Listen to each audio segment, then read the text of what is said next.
she bought a property. No, 4 blocks away from her house, and we made a garden. Yeah.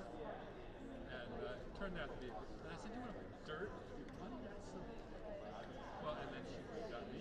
Like, I'm shoveling and working half a mile away. And rules are you have to walk unless you have tools. If you have tools, you have to drive. Because of the water, weed. So.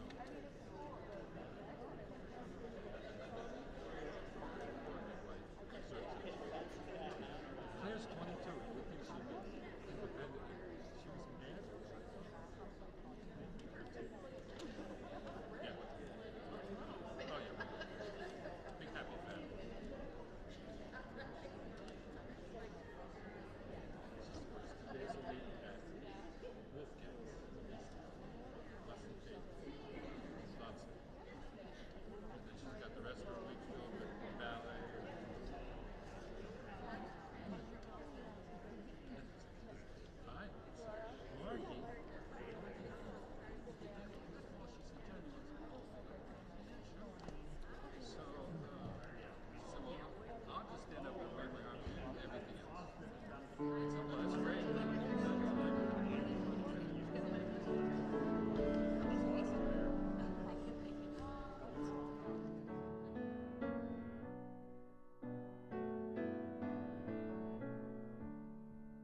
Thank you, Todd, for setting the stage for today.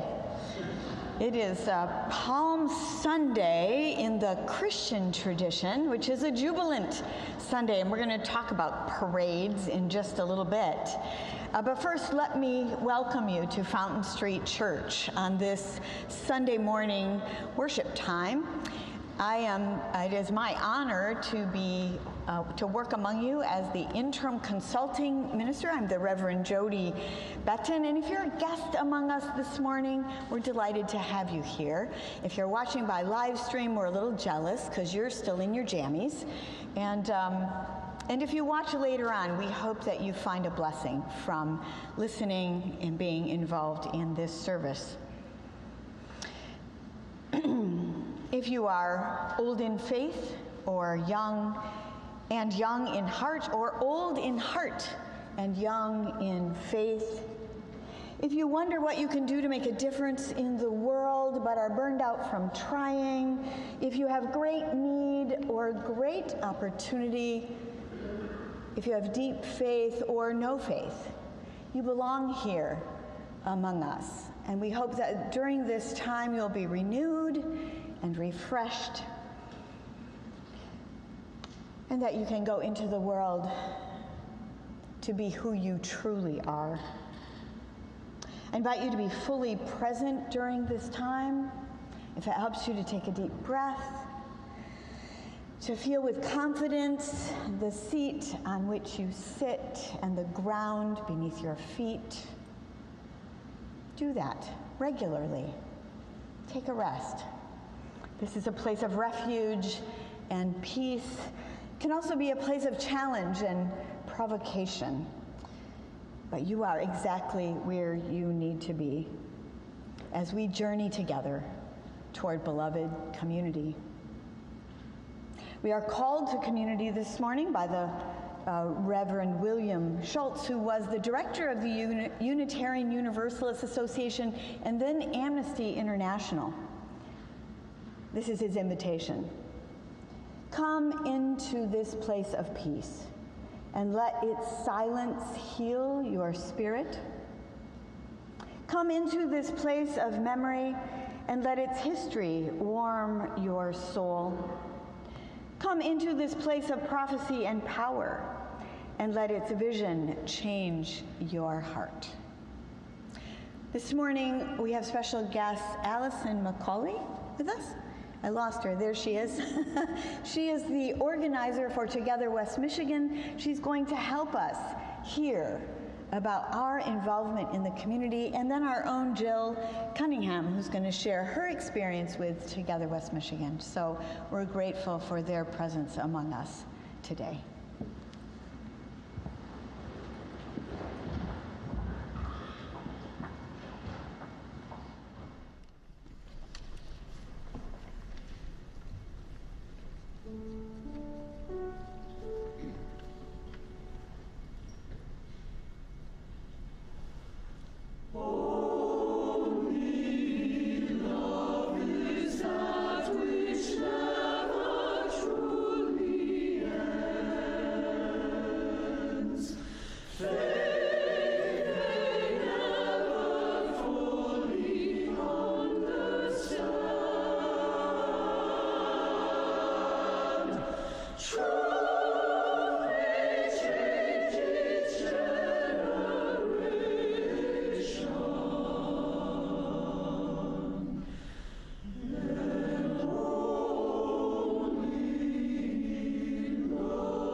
It is lovely. I invite you at this time to pass the peace of love to those around you. Find someone that you don't recognize and introduce yourself, that we may know one another just a bit better.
Our ancient witness this morning comes from the Christian scriptures, the Gospel of Luke. Allow me to set the stage for a moment. It's the Passover weekend, and so in Jerusalem, they're celebrating liberation. The city is packed with visitors to the gills, and from one side of the city comes a parade of the Romans reminding the people there that indeed they are still under a military oppressor. And then from the other side of the city comes Jesus on a donkey, according to the storyteller. Hear this ancient witness and listen for how she speaks today. As Jesus came near Bethphage and Bethany, towns near the hill called the Mount of Olives, he sent out 2 of his followers.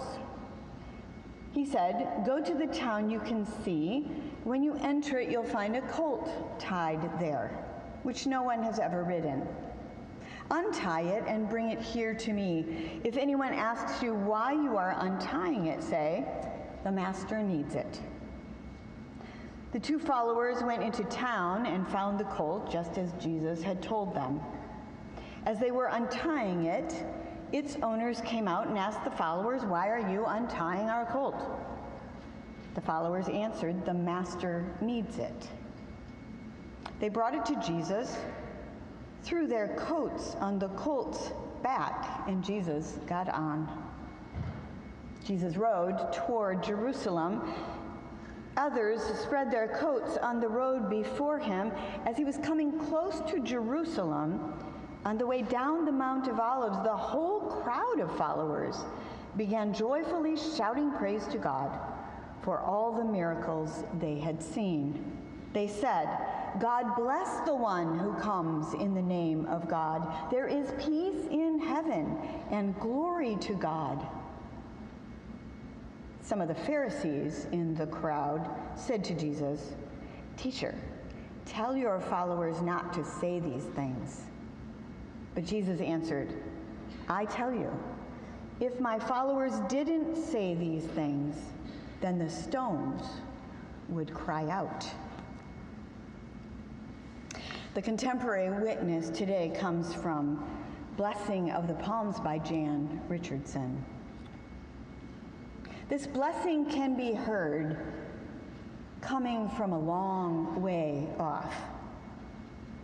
This blessing is making its steady way up the road toward you. This blessing blooms in the throats of women, springs from the hearts of men, tumbles out of the mouths of children. This blessing is stitched into the seams of the cloaks that line the road, etched into the branches that trace the path, echoes in the breathing of the willing colt, the click of the donkey's hoof against the stones.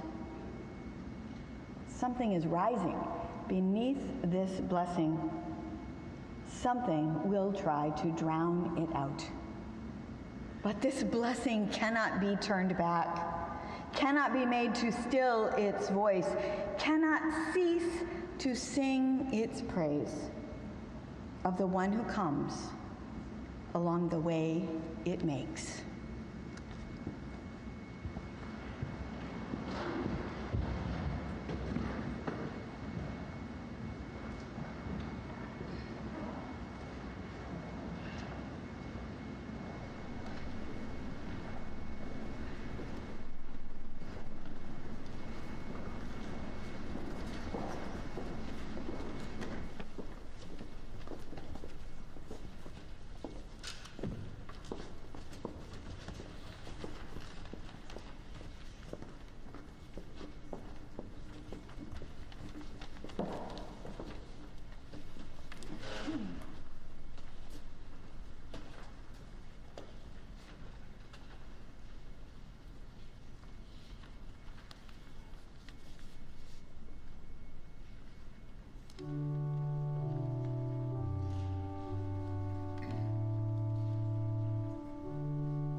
Good morning.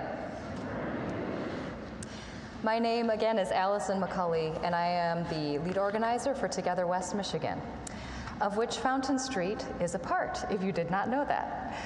Together West Michigan is what we call a broad-based organization of 16 member institutions in the greater Grand Rapids area. And our goal, our mission, is to be a vehicle for regular people to have a powerful voice at the tables where decisions are made about their lives. And so, in the Christian tradition, as was mentioned earlier, this is Palm Sunday, the day of Jesus' final entrance into Jerusalem before his death later that week. And the way Jesus comes into the city is carefully designed to make a particular statement. The Jewish people at this point have been waiting hundreds of years for a promised deliverer to save them from regime after regime of oppressive conquerors. And at this point, they're living in the middle of the Roman regime, a brutal, dominating, efficient machine. The Roman peace that's achieved by crushing the opposition. However, Jesus did not arrive in Jerusalem on a war stallion. He arrived on a donkey. Not surrounded by rich nobles and powerful generals, but by a raggedy group ranging from nearly illiterate fishermen to former traders who had worked for the Roman Empire to a member of the radical Jewish resistance movement and everything in between. And not followed by seasoned soldiers, but by the colonized people of that area. And the people expected a conqueror that looked like the conquerors they had seen and been subjected to for hundreds of years. One that would take power over their enemies and give them power over their enemies. Basically, replace one domination system with another, but with someone else on top. But that's not what he did. It's not what he had ever done. Jesus spent years traveling, teaching, listening, healing, showing people a different way of living. One that acknowledged the image of God in every person, from a Roman military commander himself to children. He worked to show people a different way of living rooted in love one another, love your neighbor as yourself, even love your enemy. He repeatedly disrupted the us's and them's that everybody was so used to. The rich versus the poor, male versus female, right race versus wrong race, able-bodied versus differently abled. He worked to show a new way of living together across those lines, where through relationship with one another and seeing the image of God in one another, people could act together to create communities that looked more like flourishing for everybody. On Palm Sunday, people expected Jesus to help them switch places and be the ones on top, with power over others. Finally. But at the end of the day, that wouldn't change anything about how people treated one another or how things worked. It'd just be a different driver in the same old power over seat. And at the same time, it would be hard for us to say that whatever you believe about Jesus, he didn't have a powerful impact. So let's talk about that. Power. In the Midwest especially, I think, that word can make us very shifty and uncomfortable. We are much more comfortable with words like nice, or service, or best of all, love. One famous leader had something to say about love. He said, "Power without love is reckless and abusive, and love without power is sentimental and anemic." Does anyone know who said that? It was Dr. Martin Luther King Jr. Some of you did.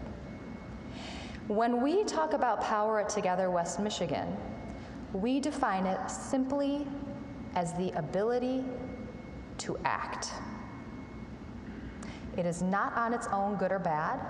You can have more of it or less of it, but at the end of the day, it is the ability to act. And when we talk about power at Together West Michigan, we make a distinction about two ways of doing power. Relational power, which is what we're doing in broad-based organizing, and unilateral power, which is what most of us are used to seeing and experiencing. When many of us think of power, we think of top-down, command and control, power over. In broad-based organizing, we call that unilateral power. And so many times we think it is the only kind of power, and the goal is to be the one to get it and wield it over others. A lot of us have been on the damaging and destructive receiving end of that. And a lot of us think of that famous phrase, power tends to corrupt, and absolute power corrupts absolutely. But we don't often hear the companion phrase, powerlessness tends to corrupt. And absolute powerlessness corrupts absolutely. Think of the despair and fear and hopelessness, the numbness that can come with powerlessness. Think about what we do when we feel those things and it seems like our life doesn't matter and neither does anybody else's. Relational power is different. It is win-win, not zero-sum. It is coming together across lines in ongoing relationship to learn what one another care about and see if there's something we might do together. As with any relationship, that does mean finding our way through real differences of opinion and tension. But that relational power, if I seek to know your interests and you seek to know mine, and we commit to act together and be accountable to one another, produces the kind of power that Together West Michigan was able to build to get the Deputy Secretary of State to our first public action in May of last year and commit to translate driver's license test materials into Swahili. That kind of power got 5 legislators to commit to support the governor's mental health funding expansion last year to get more practitioners to help reduce our wait lists for people who are desperately in need. It got Chief Winstrom of the Grand Rapids Police Department to publicly commit not to ask about immigration status on police encounters anymore. It got language in our county's affordable housing loan fund about home ownership, not just rentals. It got 1,400 support cards for child care funding expansion in 1 month and turned out 150 people to an 8:30 a.m. weekday county commission meeting to support expanded child care funding. That relational power does not come quickly, it doesn't come easily, and the slow, patient, consistent work of doing it isn't nearly as sexy as many people would like. It is the work of hundreds and thousands of half-hour, one-on-one relational meetings, hour-long house meetings, sitting face-to-face with members of our institutions and congregations and members and those we serve. And we know by name, but maybe we don't really know. It's sharing the stories of my life that moved me to act and that moved you to act and what keeps us up at night. It's the meeting of 12 people in a school gym talking across lines of race and language about mental health struggles that they didn't know they shared and walking away seeing each other as colleagues, not as those to be served and those to serve them. It's a retired white CFO talking about how he was bullied as a kid with a young Congolese leader and how those experiences make him want to make sure no one else ever feels that way, and that young leader finding in him a kindred spirit he didn't know was there. Relational power also means reciprocity. It means even if housing or childcare isn't my top issue, I will show up for you if it's yours. And I know you'll show up for me when it's time for mine. At Together West Michigan, we're about relational power, the ability to act by building relationships across those lines that tend to divide. And we say that relational power comes in 2 forms: organized money and organized people. The first one we're going to talk about is organized people. And at Together West Michigan, our organized people are our member institutions, like Fountain Street. Why do we have members as institutions, as individuals? Well, if one form of power is organized people, an institution is an already organized group of people.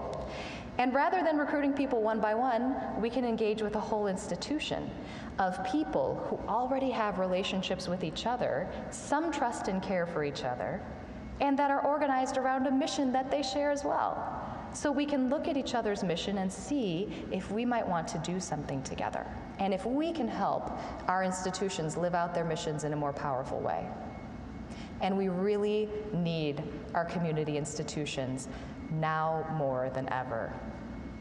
Those institutions have been at the core of our communities for decades, centuries. When new immigrants arrived, a lot of them arrived at parishes, at churches, at settlement houses, and that's where they got connected to housing and jobs and community. And in our county, new Americans are the fastest growing population. And places like the Cathedral of St. Andrew down the street and Restoration Community Church, who are both members of Together West Michigan with You, are welcoming new families every day on their own dime to help them find their way here. Our schools are places of formation for our kids and also help and connection for families. And teachers and staff at the ones like Everbloom Montessori, who's our newest member in Together West Michigan, are working overtime to support children and families. And we could go on and on. But our institutions are feeling the pressure too, aren't they? There are more needs in the community than ever, more financial pressures, more struggles with polarization. And no institution can do it on our own. We have much more power, much more ability to act when we do it together. So this year, Together West Michigan has committed to build our membership with 6 new member institutions and a special focus on some new areas where people share our interests in Wyoming, Granville, and Kentwood. We're also proposing this year to get 5,500 people to pledge to be child care voters. What does that mean? It means pledging to vote to renew the Ready by 5 millage that'll be on the ballot in August, and pledging to hold our candidates and elected officials accountable to support affordable quality child care. Because when 150 people show up in favor of expanding affordable quality child care to our county at 8:30 a.m. on a Thursday morning, pack 2 overflow rooms, speak only in favor of expanding funding that polls at 75%, and study after study shows we need it, but we still can't get it past the county commission, that means we have more work to do to build power. Now, the other piece of this work is organized money. And for people who live in Kent County, we tend to be very clear on the fact that power comes with organized money. Am I right? Okay, yes. So organized money, again, is not good or bad on its own, and we happen to love having organized money because it helps us build our vehicle for regular families to have a powerful voice in decisions. And in Together West Michigan, our budget is spent on 3 main things: a professionally trained organizer, whose job it is to do the second thing, train and develop our members like you to learn to lead powerfully in public life. You are the organization, Together West Michigan. And finally, the support of our national network that helps us learn to do that better all the time. But we like to say whoever pays the piper picks the tune, or whoever's paying for the work owns the work. Now, you all are members of Together West Michigan. So would you rather have members of Together West Michigan own it, or somebody else? You don't know. I'm talking a lot, and you're used to not answering when someone from the pulpit speaks, so let me ask you again. Would you rather have members own it or somebody else? There you go. All right. Me too. I would also like the members to own our work, because then that means we get to do what we want. But right now, only 25% of our budget comes from the money contributed by our members and others, and not foundations who might have other priorities. And that's working for us right now, but it might not always. So our goal this year is to move from a budget that's 25% from our members to 35%, so we can move toward owning our organization. So on this Palm Sunday, when many people are remembering and celebrating the action of a man who took people's ideas of power and just turned them on their head, We pause to remember and to recenter and to strive to do the same. To love with a love that is not sentimental and anemic, but woven with relational power. To strengthen our ability to act, not for recklessness and abuse, but to create something better for us all. Thanks.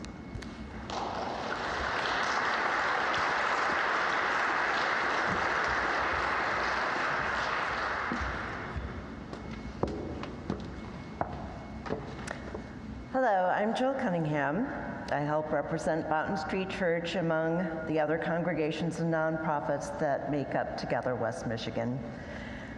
My 2 years here as a Fountain Streeter have been an exploration of community, ranging from small group discussions to chapel service and more broadly to Together West Michigan. So many folks say they are missing a sense of community, and I was definitely feeling the void after emerging from COVID lockdowns. I'm repeatedly amazed when I experience people come together and really engage. We become something greater than the sum of our individual parts. Honestly, this feels so heartening. Fellow chapel goer Steve Asarian was reflecting on community, and in his words, he said, there is so little that can get done by a single person on any given day, especially in relation to problems that need to be solved and the spiritual lives that need to be built. Life keeps showing us we build communities specifically because life is too big for the work of one person. So how do we build resilient communities? Dynamic networks of relationship? I think it starts with listening to each other. Listening is a foundational practice in Together West Michigan. Through small groups and one-on-one, we come together to listen and learn about each other's hopes and concerns. When we listen to other stories, we develop a sense of belonging.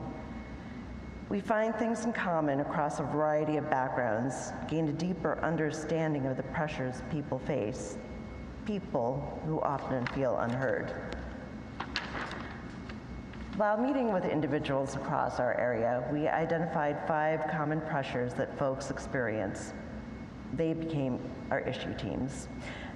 These include housing availability, access to childcare, public safety, including the need for improving police and community relations, worries about access to mental health care, and challenges faced by immigrants and refugees. Through this process of listening, we have developed a sense of shared purpose. We have come to appreciate the worth and agency of each person and find when we raise each other's voices, our power grows. This is the kind of relational power that brings us into conversation with city and county commissioners, area police departments, state officials, and business leaders. When Together West Michigan speaks from the solidarity of relational power, we have found that those in established positions of power start listening to us. The Kent County Commissioners have heard us say that the woeful lack of childcare access must be addressed. And you have heard us raise the issue repeatedly here. I will say it again, in Kent County there are about 50,000 children who need childcare, but only about 30,000 slots for them. Many of you have filled out childcare voter pledge cards. Corey Puskas, along with Kate and Steve Asarian, lent their voices to the cause. When Together West Michigan called us to action, at least 150 people showed up at the commissioners' meeting on February 22nd. Commissioners voted for an expanded Ready by 5 millage on the August 6th ballot. Now voters have to approve that millage, and that means we need to collect more voter pledge cards, 400 more for Fountain Street alone, and remind people to vote. Let me tell you another story of how Together West Michigan works. I'm on the mental health issues team. We are currently collaborating with parishioners from Holy Name of Jesus to develop Spanish language peer support groups. A few weeks ago, we got together and discussed how we, or those we love, have been impacted by mental health challenges. The difficulty finding Spanish-speaking mental health providers is a particular problem for these parishioners.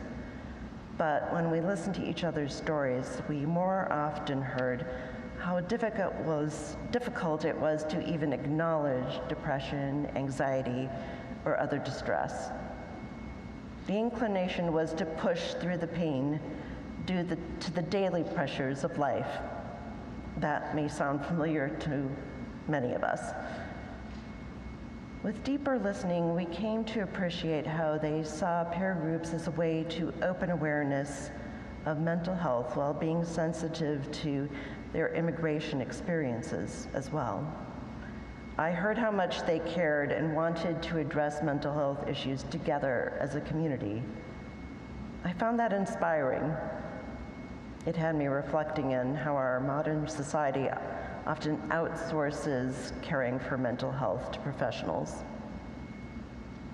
The connections I made with these parishioners in a smaller setting resonated when I hosted our latest delegates, or they hosted our latest delegates assembly in San Juan Diego Academy.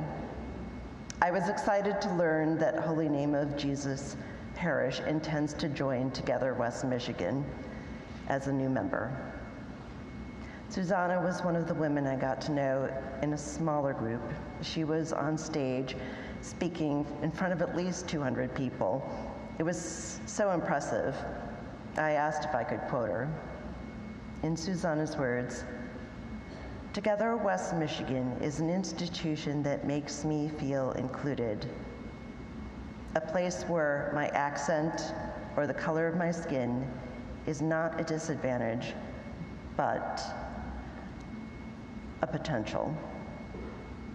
I want to make a difference in my community. So I have to start speaking up because my voice needs to be heard.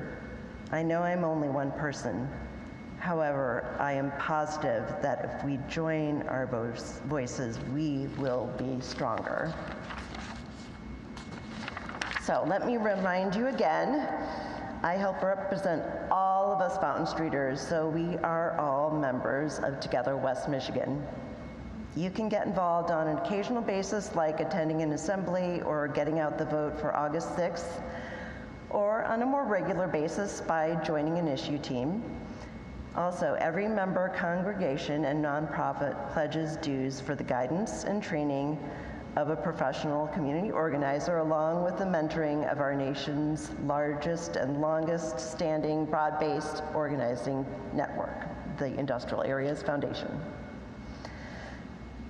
Allison helps us develop our relational power, and with her guidance, turn it into action.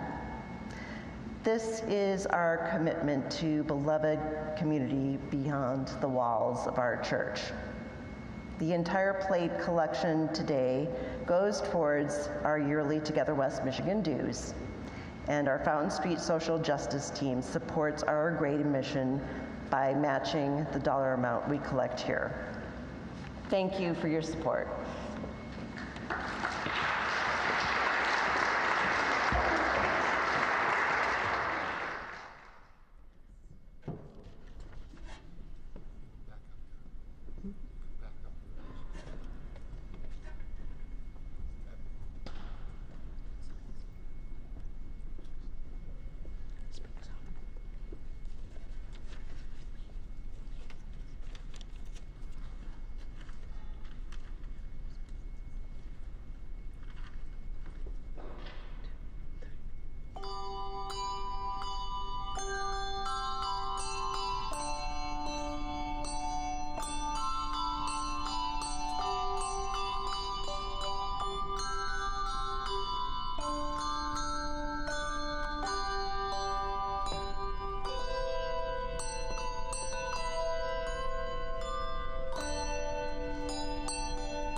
I want to invite you to sit for a moment of silence and consider the challenge before us as members of Together West Michigan and the gift that we've been able to accomplish as much as we have. Thank you, Allison and Jill, for sharing with us how that's gone.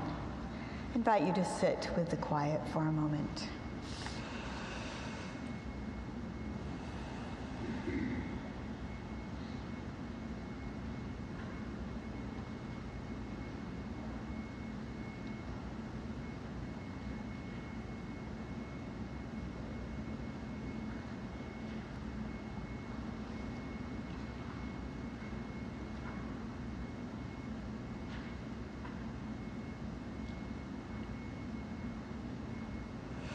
May our awarenesses during this moment bring us into a deeper commitment to live fully our authentic selves. There are many ways that we are church together. The kayakers spend a lot of time on the water in the summer, and they're having an organizing meeting this morning at 12:30 with pizza. So I understand that even if you're not a kayaker, you're invited to learn about that and consider becoming a kayaker. The auction is live, so you can check out the beat. I think there's a link on the back of your program as well. See what's being offered there. And tomorrow, the International Book Group meets.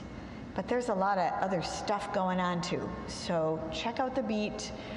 Look at the program, back of your program, and find other ways that you can be involved in beloved community.